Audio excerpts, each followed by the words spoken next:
তাহলে আপনি হজ করতে যাবেন, এর পূর্বে আপনাকে এটা মাথার মধ্যে নিয়ে নিতে হবে যে হজের পুরো সফরটা কি কষ্টের সফর। এখানে আমাকে ত্যাগ স্বীকার করতে হবে, আমাকে ধৈর্য ধারণ করতে হবে, সবর করতে হবে।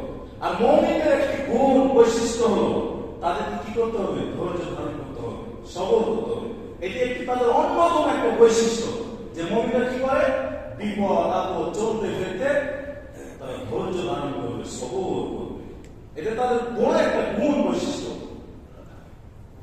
এরপর আল্লাহ রাসূল সাল্লাল্লাহু আলাইহি ওয়াসাল্লামের হাদিসের দৃষ্টান্ত থেকে আমরা জানতে পারি যে সমস্ত কিছু আমলের মাধ্যমে তাদের জন্য জান্নাতের প্রাসাদ নির্মাণ করা হয়। তার মধ্যে অন্যতম হচ্ছে সুন্নাতে মুআক্কাদা 12 রাকাত। যদি কেউ প্রতিদিন দৈনন্দিন সুন্নাত নামাজ পড়ে তাহলে তার জন্য কি করা হবে? জান্নাতের ঘর নির্মাণ করা হবে। ফজরের পূর্বে 2 রাকাত, জোহরের পূর্বে 4 রাকাত, জোহরের নামাজের পরে ফজর ফরজ নামাজের পরে 2 রাকাত, এরপরে মাগরিবের পরে 2 রাকাত, আবার ইশার নামাজের পরে 2 রাকাত।